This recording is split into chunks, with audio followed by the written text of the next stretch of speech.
Buenos días para todos los hermanos que están en estos momentos aquí ya reunidos para nuestra lectio divina del día de hoy. Hoy vamos a hacer la lectio divina del Evangelio según San Lucas, capítulo 19, versículos del 11 al 28. Si ustedes tienen la oportunidad de tener su Biblia, pues busquen este Evangelio de San Lucas, capítulo 19, versículos del 11 al 28. O si ya tienen la hojita de la lectura divina, pues pueden seguir este espacio de oración.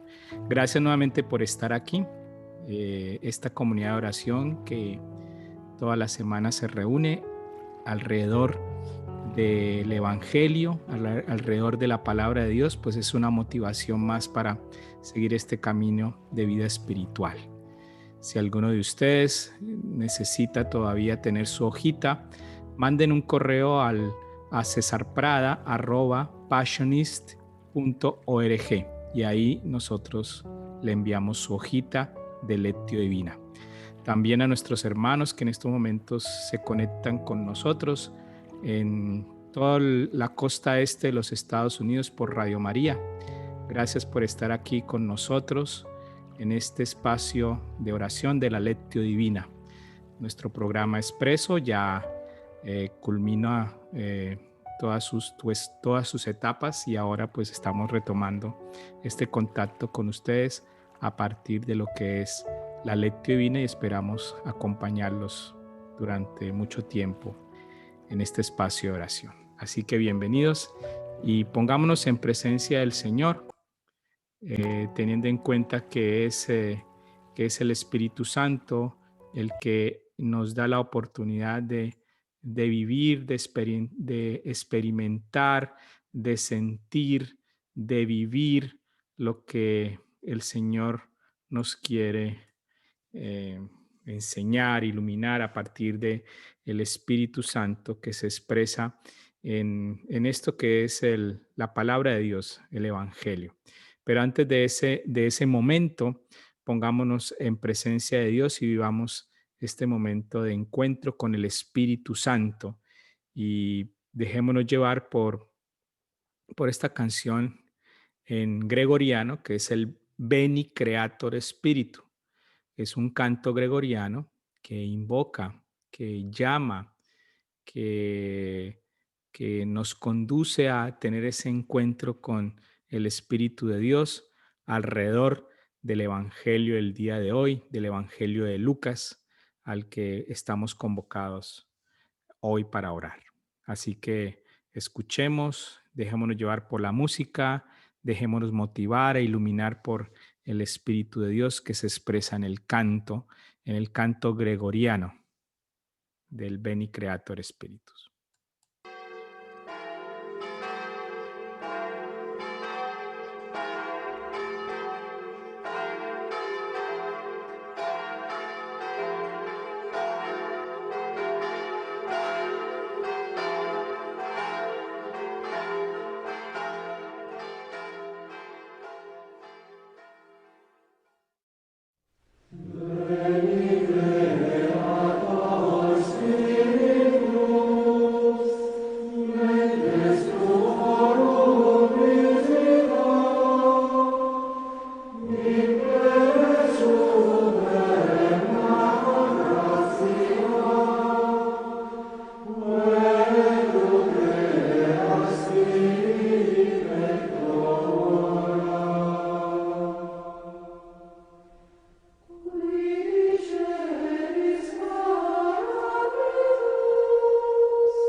En el nombre del Padre, del Hijo y del Espíritu Santo. Amén. Oremos. Señor Dios nuestro, concédenos vivir siempre alegres en tu servicio, porque en servirte a ti, Creador de todo bien, consiste el gozo pleno y verdadero por nuestro Señor. Gloria al Padre, al Hijo y al Espíritu Santo, como era en un principio, ahora y siempre, por los siglos de los siglos. Amén. Lectura del Evangelio según San Lucas, capítulo 19, versículos del 11 al 28. Mientras la gente escuchaba estas cosas, añadió una parábola, porque estaba él cerca de Jerusalén y creían ellos que el reino de Dios aparecería de un momento a otro. Dijo pues: un hombre noble marchó a un país lejano para recibir la investidura real y volverse. Llamó a 10 siervos suyos, les dio 10 minas y les dijo: negociad hasta que vuelva. Pero sus ciudadanos le odiaban y enviaron detrás de él una embajada que dijese: no queremos que ese reine sobre nosotros. Cuando regresó, después de recibir la investidura real, mandó llamar a aquellos siervos suyos a los que había dado el dinero para saber lo que había ganado cada uno. Se presentó el primero y dijo: Señor, tu mina ha producido 10 minas, le respondió. Muy bien, siervo bueno. Ya que has sido fiel en lo insignificante, toma el gobierno de 10 ciudades. Vino el segundo y dijo: tu mina, señor, ha producido 5 minas. Dijo a este: ponte tú también al mando de 5 ciudades. Vino el otro y dijo: Señor, aquí tienes tu mina, que he tenido guardada en un lienzo, pues tenía miedo de ti, que eres un hombre severo, que tomas lo que no pusiste y cosechas lo que no sembraste. Dícele: por tu propia boca te juzgo, siervo malo.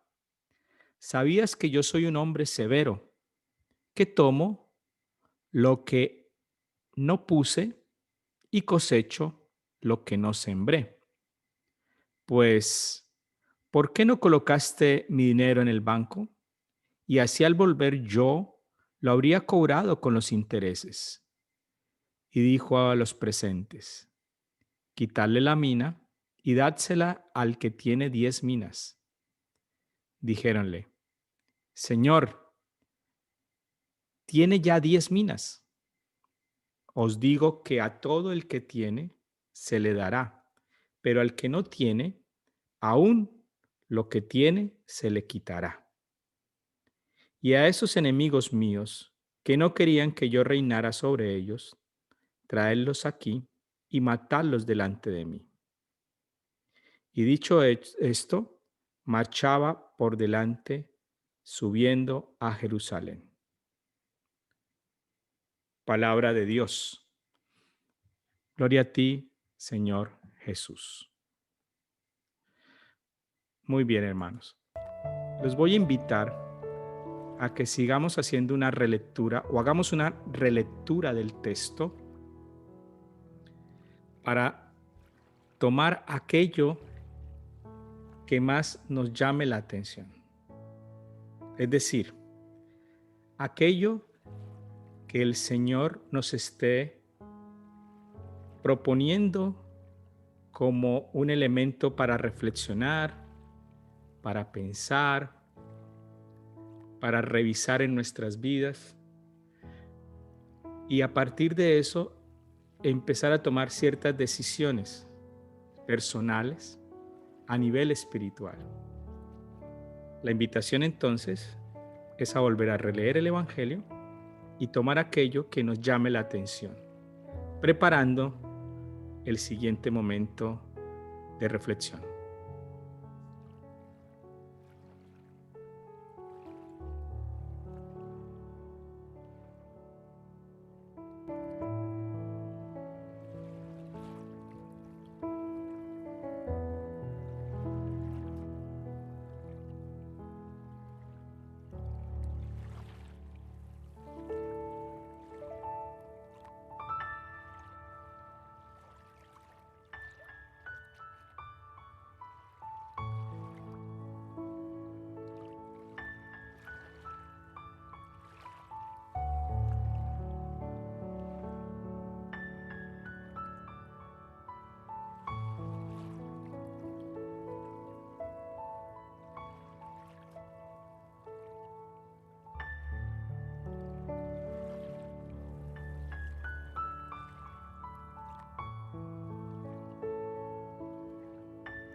Muy bien, hermanos.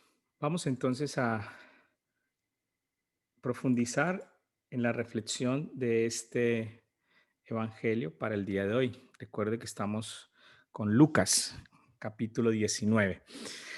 Bueno, entonces, aquí digamos, en este Evangelio, en esta lectio divina para el día de hoy, podemos sacar muchas ideas que nos pueden ayudar en el crecimiento de nuestra vida espiritual y más claramente el hecho de de cómo es el concepto que tenemos de nuestro Dios. ¿Qué concepto tenemos de Dios? Ese es como el punto primordial de de este evangelio para el día de hoy. Empecemos entonces primero, antes de llegar a a ese momento importante del Evangelio para el día de hoy, vamos a hablar de un contexto, vamos a darle una preparación para llegar a ese momento que para mí es culmen en este Evangelio, que es el concepto que tenemos de Dios. ¿Qué concepto tenemos de Dios? El Evangelio de Dios pues, nos trae una parábola, la parábola de los talentos, de las minas, en la que Jesús nos habla sobre los dones, o podemos hacer la referencia, el análisis de aquellos dones que recibimos las personas y que recibimos las personas de Dios, de nuestro Padre. Todos nosotros tenemos una cualidad, un don, sabemos algo, sabemos un arte y por lo general esto se comparte. Esto que se recibe, esto que nos ha dado Dios, lo recibimos y lo compartimos o lo enseñamos a otros. Entonces, este es como el preámbulo, ¿no? De este evangelio. También digamos que Jesús enseña en parábolas, ¿no? No sé si ustedes han tenido la oportunidad de estudiar cuál es el sentido de las parábolas o cuál es el significado de las parábolas o qué es una parábola. Una parábola, para aquellos que han tenido este tipo de formación y saben algo más de Sagradas Escrituras, saben muy bien que es la forma con la que Jesús enseñaba, es una forma de enseñar, es un género literario en este caso escrito, pero también en el caso de Jesús, pues Jesús no escribió, sino que hablaba y enseñaba un género de oratoria donde lo principal estaba en enseñar, en dar una enseñanza. Y Jesús toma estas enseñanzas de los elementos que él tiene alrededor, o sea, él no se inventa nada, sino que él trae cosas que vive en su cotidianidad. Entonces volvamos al concepto de parábola. El concepto de parábola es la manera como Jesús enseña y estas enseñanzas parten de la realidad, de las cosas que él ve, de las cosas que él está viviendo. Muy bien. Y en este caso, Jesús habla de la parábola de las minas o de los talentos. En este caso, habla de aquello que nosotros recibimos y lo podemos proyectar aquellas cosas que recibimos, aquellas cualidades, dones, que por lo general los recibimos y si estamos dispuestos, disponibles y sabemos que es un don y una gracia, pues la compartimos a otros. Para empezar, la parábola que hoy Jesús utiliza para Lucas destaca tres cosas. La primera es la acogida que hay que dar a los excluidos cuando dice, mientras la gente escuchaba estas cosas. ¿Qué quiere decir eso? Jesús hablaba para todos, no para unos exclusivos, sino para todos, hasta para los excluidos. Entre ellos, pues recordamos a Zaqueo, ¿no? El episodio de Zaqueo, que era un excluido y que Jesús lo escoge. O sea, lo que él está enseñando es para todos, no para unos poquitos, para todos. Y entre esos todos, pues están los excluidos y un ejemplo es Zaqueo. La segunda clave, Jesús está caminando cerca de Jerusalén, es decir, la proximidad, la cercanía a ese momento de la pasión, de la muerte y de la resurrección. Pues él estaba en ese camino hacia Jerusalén donde iba a morir en breve. Y la tercera motivación que lleva a Jesús a contar esta parábola es relatarnos o explicarnos la llegada inminente del reino de Dios, ¿no? Muchas personas que acompañaban a Jesús pensaban que el reino de Dios llegaría luego. Entonces Jesús habla de esa inminente llegada del reino de Dios. Digamos que esas son las tres motivaciones que llevan a Jesús a contar estas parábolas. Vamos al inicio de la parábola. Dijo pues, un hombre noble marchó a un país lejano para recibir su investidura real y volver. Llamó a 10 siervos y les dio a cada uno 10 minas para que negociase. Mire este detalle. Pero uno de los ciudadanos o unos ciudadanos odiaban y enviaron a una embajada, o sea, enviaron a unas personas para que dijesen que no queremos tener a este que reine sobre nosotros. Aquí hay un detalle muy importante porque los estudiosos, los eruditos bíblicos, nos hacen nos revelan algo muy interesante dentro de esta parábola. Algunos estudiosos piensan que en esta parábola Jesús se refiere cuál es ese hombre noble al que se refiere Jesús. Se refiere a Herodes, quien 70 años antes había ido a Roma con el fin de recibir el título para poder ser el rey de Palestina. Entonces ese hombre noble que marchó a país lejano hace referencia a Herodes. Algunos estudiosos dicen eso. Y por ahí nos vamos a ir en la reflexión. Es decir, ese hombre noble de la parábola es ese Herodes que hace 70 años eh, antes había ido a Roma para que lo invistiesen como rey de Palestina. A la gente no le gustaba Herodes, por eso aquello de la embajada, ¿no? Y no quería que fuera rey. Pues la experiencia que él había tenido o que habían tenido la gente como comandante de las rebeliones en Galilea contra Roma fue una experiencia muy dolorosa y trágica. Por esto decían que no queremos que él reine sobre nosotros. Muy bien. A este mismo Herodes se le aplica la frase final, se le aplica la frase final de la parábola. Y a esos enemigos míos que no querían que yo reinara sobre ellos, traerlos aquí y matarlos delante de mí. De hecho, Herodes había matado mucha gente. Entonces, Jesús toma como el personaje principal de la parábola, de acuerdo a algunos estudiosos bíblicos, a Herodes, ¿no? Y hay dos detalles que tal vez le ponen en énfasis a que es de que Jesús habla de ese hombre noble a Herodes, en el sentido de que hay unos que no quieren que reine sobre ellos y que, y la última frase, cuando en la parábola aparece que traigan a los enemigos, ¿no? Que no querían que yo reinara sobre ellos y matarlos delante de mí. Entonces, ese elemento es muy, pero muy importante dentro del contexto, porque no estamos hablando, o sea, algunos hacen referencia en la parábola de ese hombre noble a Jesús o a Dios. No, no, por ahí no es, porque Jesús quiere hacer énfasis en otra cosa, pero trae estos elementos porque la gente de esa época se acuerda de ese personaje, se acuerda de Herodes. Y entonces Jesús hace su enseñanza mucho más atractiva porque el ejemplo es como real. Pero lo que Jesús quiere es dar un mensaje totalmente diferente. Bueno, entonces llega este personaje de la parábola a rendir cuentas.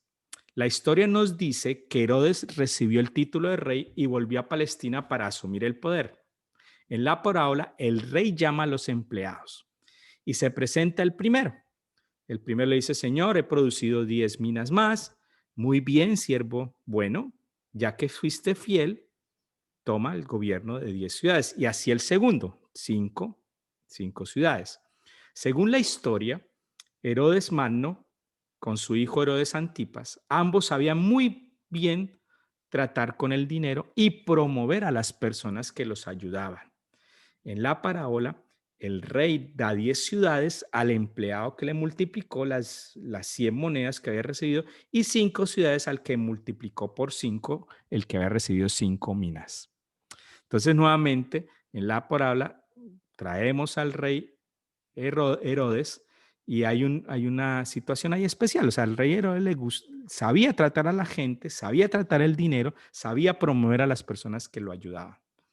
Hasta ahí, bueno, estamos haciendo todo el contexto de la palabra para llegar al momento culminante, al momento importante que Jesús nos quiere expresar. Viene Lucas, entonces viene el momento de la rendición de cuentas para el empleado que no ganó nada, que es el tercer empleado. Entonces, dice el empleado, el tercer empleado, llegó al noble y dice, Señor, aquí tienes tu mina que he tenido guardada en un lienzo, pues tenía miedo de ti. Vea el punto clave.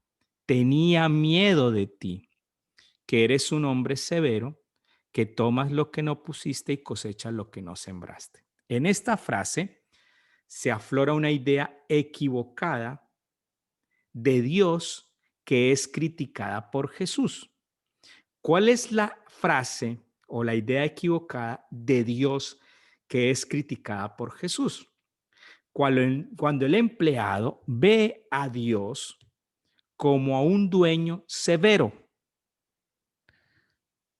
ante un Dios así, pues el ser humano siente miedo y se esconde, ¿no? Se esconde. ¿Y se esconde detrás de qué? De esa observancia mezquina de la ley. Piensa que al actuar así, es decir, el empleado, ¿no? Que dice, tengo miedo de ti, que eres severo, que tomas lo que no pusiste y cosechas lo que no sembraste, piensa él que por actuar así, no será castigado, es decir, tomar el lienzo, tomar la mina y guardarla. Él piensa que actuando así no será castigado por la severidad del legislador, pero en realidad este tipo de persona que actúa así no cree en Dios, sino que cree solamente en sí misma, en su propia observancia de la ley. Es decir, el miedo que no lo dejó producir la mina, el miedo que no lo dejó sacar sus talentos, el miedo que le produce ese concepto de Dios a muchos, no nos deja expresarnos tal y como nosotros realmente somos. Y nos encerramos en nosotros mismos y nos alejamos de Dios y empezamos a ocuparnos y a preocuparnos por los otros. Esta persona que está encerrada en sí mismo, que cree solamente en sí misma, en la observancia de la ley, que se encierra, que se aleja de Dios, no consigue ocuparse, sino preocuparse por los otros, criticar a los otros y no se trabaja a sí mismo, se vuelve incapaz de crecer como persona, como ser libre. Esta imagen de Dios severo, falso, nos aísla como seres humanos, nos mata y mata a la comunidad, acaba con la alegría, empobrece a la comunidad, empobrece la vida comunitaria. Y muchos de nosotros que tenemos comunidades o vivimos en comunidades de vida de fe, nos encontramos con personas o nosotros mismos llenos de miedos de Dios, que nos lleva a encerrarnos, que solamente nos centramos en la observancia propia de la ley, sin dejarnos sacar lo mejor de nosotros, encerrándonos, alejándonos de Dios, no ocupándonos, sino preocupándonos por los otros. Preocupados por los otros y no ocupados de nosotros mismos. No nos hace incapaz de creer que somos personas libres, que somos imagen y semejanza de Dios, que podemos ser libres, ser alegres, que podemos colocar nuestros talentos a los demás. El rey responde: por tu propia boca te juzgo, siervo malo. Sabías que soy un hombre severo y tomo lo que no puse y cosecho lo que no sembré. El empleado no fue coherente con la imagen que tenía de Dios. Es decir, el miedo al, al, a su rey severo no lo dejó ser coherente consigo mismo y con la imagen que tenía de su amo. ¿Por qué?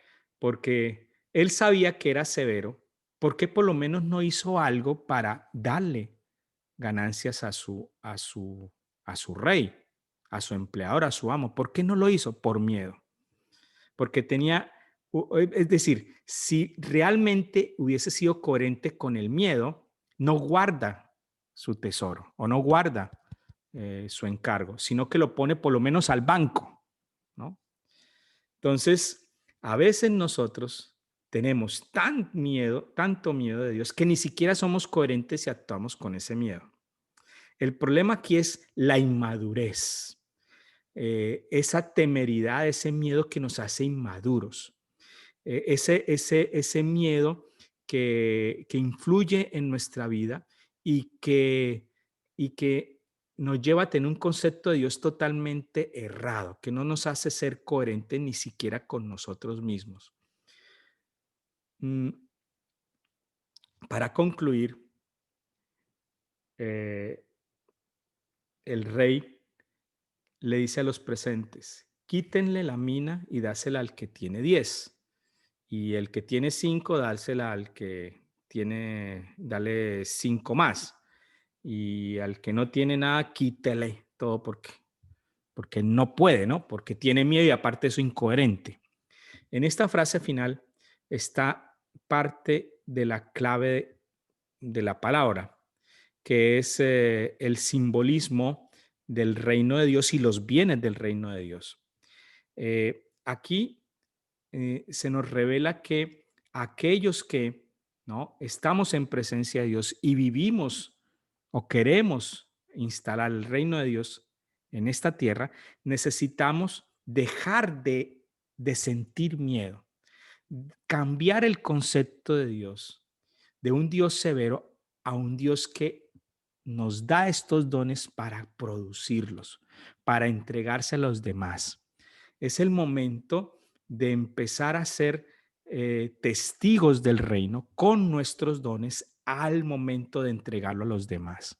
El miedo y el concepto de Dios que nos lleva a tener ese miedo nos hace incoherentes y y no nos hace libres. El concepto de Dios, de un Dios que es amoroso, que es exigente, que, que nos da para que nos dan los talentos para que los pongamos a producir y para entregarlo a los otros, es ese concepto de Dios que necesitamos tener ahora. Lo importante no es estar preocupado, lo importante es ocuparse en nuestros talentos, de nuestros servicios, de lo que Dios nos ha dado y empezarlo a producir. Es el momento, tal vez, nuestros hermanos, de cambiar ese concepto de Dios, de ese concepto de Dios errado que algunos tenemos, de un Dios que mete miedo, a un Dios que da sus dones y que esos dones quiere que nosotros los multipliquemos en el servicio a los demás, en la enseñanza generosa a los demás, que como tal, pues Dios nos ha dado para estar en este momento, en este espacio de vida. Terminemos nuestra lectio divina con la oración final. Alabad a Dios en su santuario, alabadlo en su poderoso firmamento, alabadlo por sus grandes hazañas, alabadlo por su inmensa grandeza. Gloria al Padre, al Hijo y al Espíritu Santo, como era en un principio, ahora y siempre, por los siglos de los siglos. Amén. Feliz día.